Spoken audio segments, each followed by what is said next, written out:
Welcome back to Creator Side Income. Today we have a really cool interview with Becky Park. Becky Park is someone who I found because she was on a podcast, one of my favorite podcasts, Think Media with Sean Cannell, and she was talking about reselling, something I feel so guilty about because I have tons of stuff I should resell and I've just never done it, but I'm still listening to people talk about it, so one day I'll be inspired. But that led to us to connecting, talking about reselling, and also talking about the Amazon Influencer Program. Becky, welcome to the show. Thank you so much for having me. This is so fun because I watch so many of your videos to learn about the Amazon Influencer Program and to hear about your monthly payouts. And so this is a dream come true. Well, and it's fun because I'm watching your stuff to learn about reselling. And so we have that reciprocal relationship. Tell us a little bit about your story. Why did you get into reselling in the first part? And when did you start thinking about affiliate marketing and doing the Amazon Influencer Program? Yeah, so I am a high school choir teacher, and my husband is a first grade teacher. And as many of you probably know, teachers traditionally do not make a lot of money in this country, especially in the public school setting. We were doing okay, we were doing fine, but there came a time when we truly were living paycheck to paycheck. We both have our master's degrees, and it just seemed wrong. Like, I don't know, I just felt so betrayed by like just the world. And I was like, I feel like we are giving so much to the youth in this country and, doing our best, and it shouldn't be this difficult. And at the same time, I remember I had just some clothes that I wasn't wearing anymore. My husband had some stuff. Some of it was even new with tags, just stuff from like J. Crew and Banana Republic, stuff that teachers would wear. And we're always looking to make a buck. So I remember taking it to Plato's Closet and being like, I want to sell this stuff. They, after looking through everything, I think they selected like 2 items, and they were like, we can give you $4 for this. And everything else they didn't want because it was too mature. And I was like, surely there has to be a better way. Like, surely I can make more money on this stuff. I did a quick Google search, and the platform Poshmark kept coming up. And I also had that in my brain because my brother had told me about Poshmark not too long ago. And he was like, oh, it's a place where you can get, like gently used items that other people have worn, but you can get it at such a cheap discount. So I was like, I'm just going to try, listing some stuff to Poshmark and see what comes of it. And I think like 2 weeks after I listed 10 to 15 things or something like that, just again, stuff that Plato's Closet didn't take, a pair of my husband's shoes sold, and we made like a $12 profit. And I was hooked. I was like, okay, like, let me just ransack my closet again. And then I found out that people were doing this for a living. Like, this was their main source of income. That's how much money they were able to make off of, selling used clothing. They were going to thrift stores and garage sales and buying stuff for cheap and selling it for as much as they could online.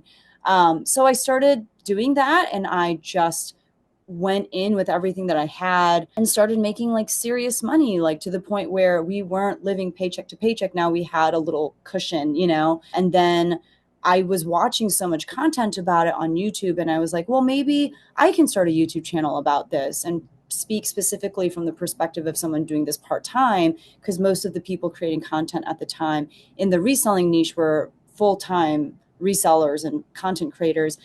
So I kind of came at it from that perspective and did decently with my YouTube channel and was able to grow it really fast and get monetized fairly quickly, and have just kind of stayed true to that. And since then, no longer are we living paycheck to paycheck in the way that we were. I honestly make double my teaching salary with all of my side income stuff or side hustle stuff. So it's been a true blessing, and just everything was kind of accidental, Let's talk about finances for a minute, because as teachers, this is significant. It's true that teachers are overworked and underpaid. And even if you're the best teacher in the universe, you're not going to get a 10% raise. You're not going to get a 50% raise. You're not going to get a 2,000% raise like you can as a content creator, but you'll get that, whatever it is, 1%, because that's the ladder that you're on, and that's how much teaching experience you have. That's how we do it right now in this country. And it doesn't matter if you're teacher of the year or the worst teacher at the school, you're going to get that incremental raise just for existing. And that's unfortunate, but it's different for reselling and Poshmark and YouTube and Amazon, where if you work hard, you give yourself the raise, right? So if in your first year you make an extra $1,000 and you decide to work harder, you can get a 100% raise and make $2,000 the next year. Did you think about that very much as you were doing these different side hustles and thinking about this is something I can control? It's making it so I'm not living paycheck to paycheck. How did that change kind of your lifestyle through that process as you started to be able to afford new things or maybe even just to sock away money? What was that like for you? I mean, I think that's why it was so addicting. When I started reselling, it was so easy to gamify it where it was like, oh, the more I put in, the more I can get out. Just like what you were saying. As a teacher, I would get almost like resentful or bitter towards other teachers when I'm like, y'all aren't even doing, like, you're not doing very much. And I'm giving up my lunch to come in and work with kids on their music. And I'm, all this different stuff. Like you said, you could be the worst teacher, but if you're on that same pay scale and the same number of years of teaching, you're going to get paid the same. And I think that's what was so rewarding. And it was almost like a way for me to let out my frustration at the education system of like, okay, then I'm going to work really hard over here and just see how much money I can make. And it wasn't even like, this is how much money we need. It was just, it was a fun game of like, can I get more? Can I do more? If I streamline this process, is there a way to earn, even more this month? And I think with affiliate marketing and just seeing how that can compound and just like spiral, I was like, oh my gosh, like this is crazy. And it's sad because there are so many amazing teachers who are leaving schools in droves because they're able to make a lot more doing other things, and be rewarded properly for their talent and time. Well, I want to address that just quickly because we're both teachers. We both make more money not being teachers than we do as teachers, Mhm. yet we've remained in the teaching profession. And I don't know your reasons for it, but I know for me personally, now that I don't have to worry about money, I can enjoy my dream job. I love being a teacher. I love Mhm. being, in fact, today's a holiday. I went in this morning to do lesson prep just because I wanted to. I didn't need to, no one else was there, but I don't have this weight hovering over me of how am Mhm. I going to pay my bills? How am I going to make sure my own kids are taken care of, etc. Mhm. Have you felt kind of that your teaching has improved because you're doing these things on the side? I do think, like you said, because there were actually two points in my teaching career where I did almost quit to see if I should do this full time and, leverage it as much as I could. The first time I actually like told my students and I, handed a letter of resignation to my superintendent and principal and all that stuff. And I lived with that for a month.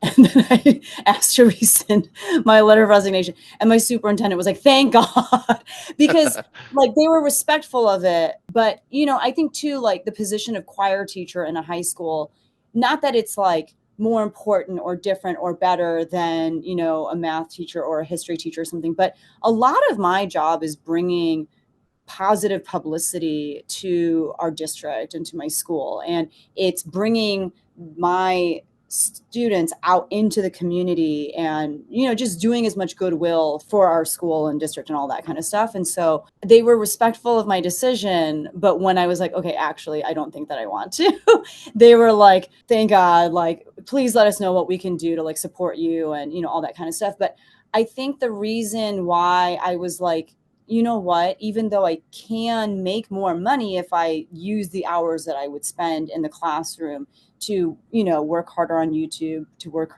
harder on reselling and stuff, even though that was all true, the idea for like a month of thinking about not returning to this job was like devastating to me. Like what you were saying, like I do really feel like I was designed to teach. And a lot of people who are more money oriented were like, you can get that with YouTube. You can still teach. And I was like, it's not even just that, it's the building of relationships with students. It's like meeting with them every single day. And for me too, as a choir teacher, it's being able to do that over the course sometimes of 4 years. And some of these students, like I knew them since they were like 9 years old because I had their older siblings and they're just waiting for their chance to be in choir. And, I was like, I'm not going to get that. And I think that it would destroy me. And so it has helped me solidify the reason why I teach, and Right. to solidify that this is really what I was created to do.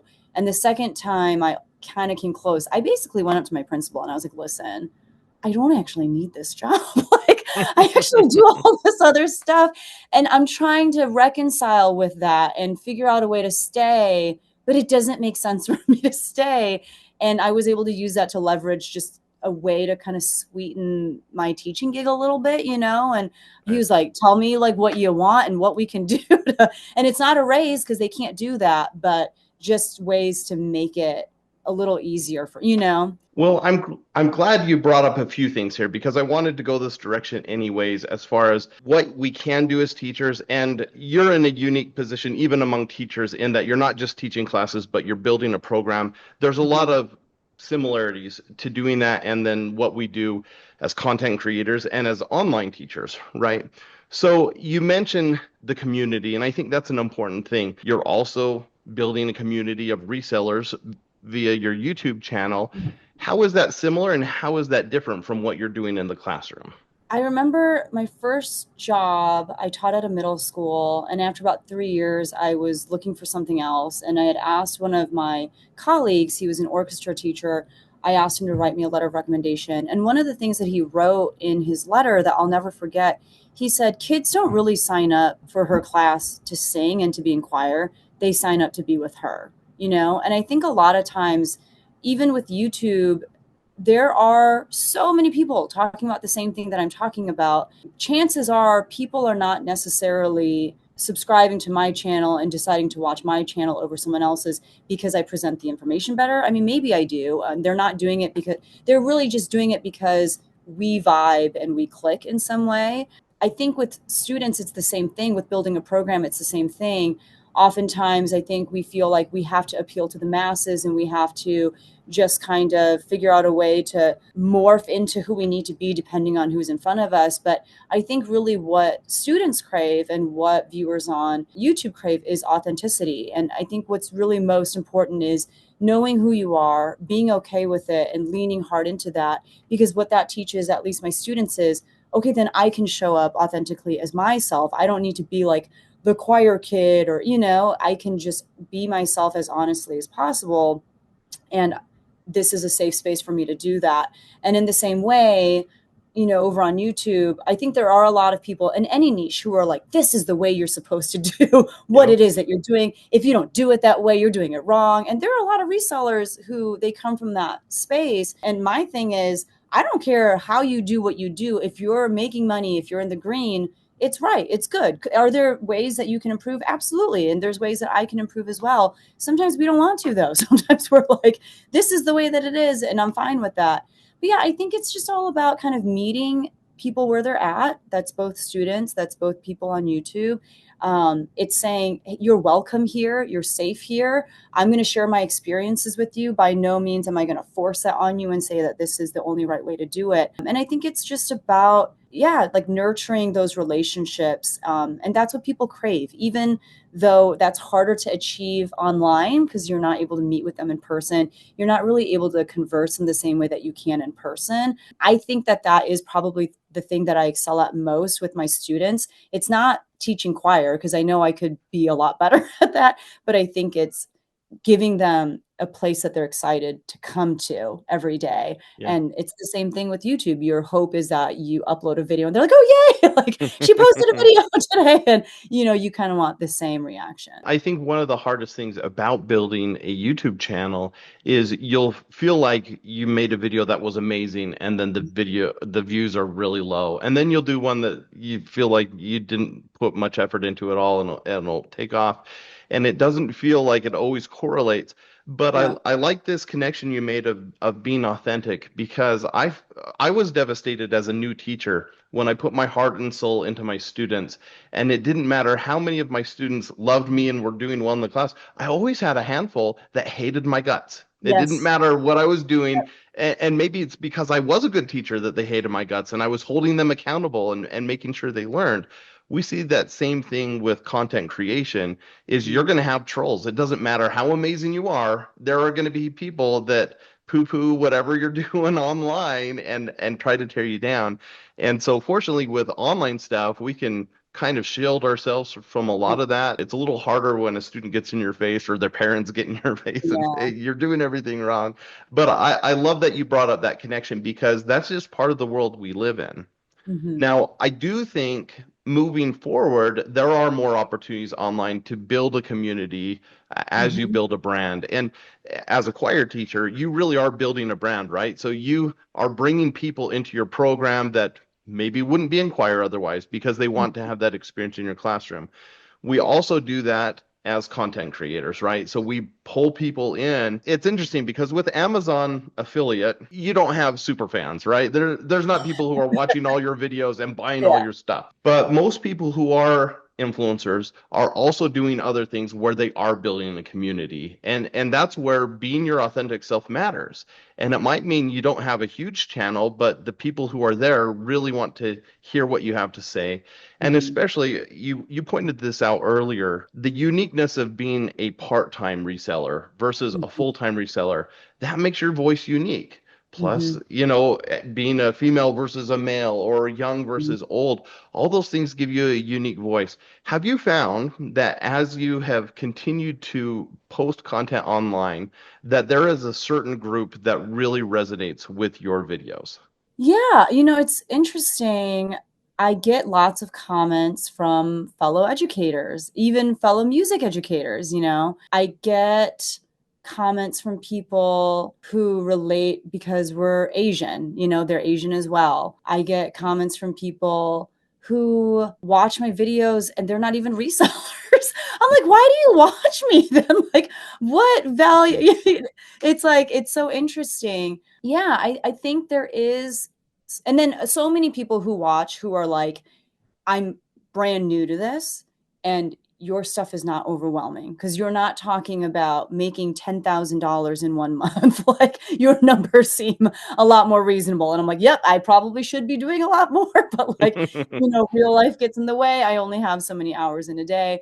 So you get a lot of those people as well, which is great. And I do think that my YouTube channel looks different from a lot of other people's, especially full-time people, in the sense of, I do feel like there are some reselling channels out there of full-time resellers who they publish a video and they get like 100,000 views every time. And it's because their audience really kind of stays with them. It's almost like tuning in to watch Cheers or Friends or something, because they're in the same stage of their reselling journey and they stay in the same stage together for a long period of time. Whereas for me, I think I really do attract a lot of newer resellers, but then at some point, it's almost like if they stick with it, they graduate and they graduate to those like full-time sellers or people who are really going to spend a lot more time in their videos talking about scaling your business. Whereas I really have leaned hard into being a lot more newer, new to reseller friendly. And so I get a lot of subs and stuff because they're excited and they're brand new to the thing. They may not stay with me for years and years and years the way that some of these other people do, the way that some of these other channels get. And that was hard for me to like swallow at first. And I would get like really down on myself and I'd be like, how come these people are getting these kinds of views and I'm only getting this? But I think that my channel serves a very specific purpose and I just have to be okay with that. I have a similar experience, and actually, my channel compared to your channel, I get very, very few views, and I'm okay with this. And the reason for that is so many people will scale a channel and they'll grow up and they'll hire virtual assistants and they'll be so unhappy and they'll flame out and the channel will go away.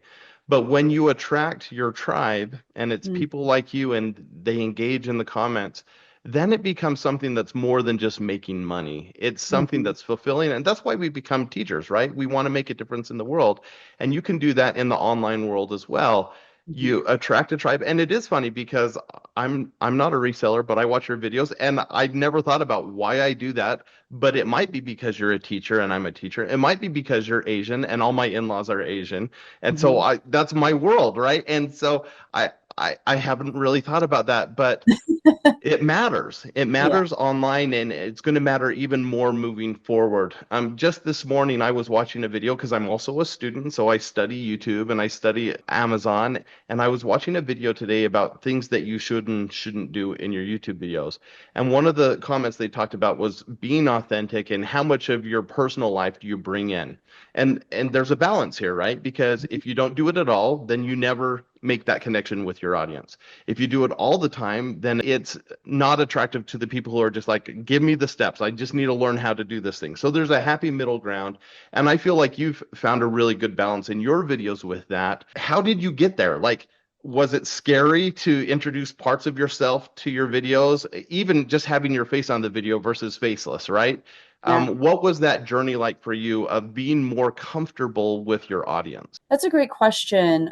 I think I kind of reverse engineered it in the sense of which YouTubers do I enjoy the most and what is it about them that I enjoy? For me, I do want information, but I want it delivered in a fun and engaging way. And there are a ton of people out there who can deliver content, but it's so dry and just, but some people really like that. They don't want the fluff of like little anecdotes or little like ADHD moments. Like they're like, just give it to me straight.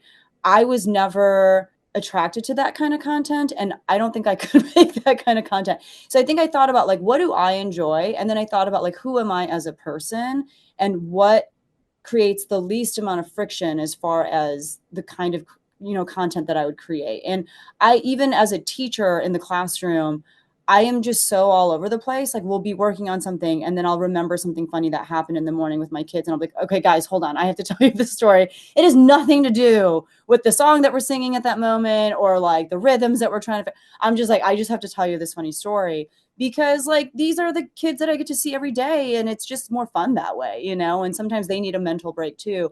And I find myself doing the same kind of stuff in my videos. And there are some people who are like, man, I live for these what sold videos because like you give the information, but you also, you're just funny and you just have random things to tell us about.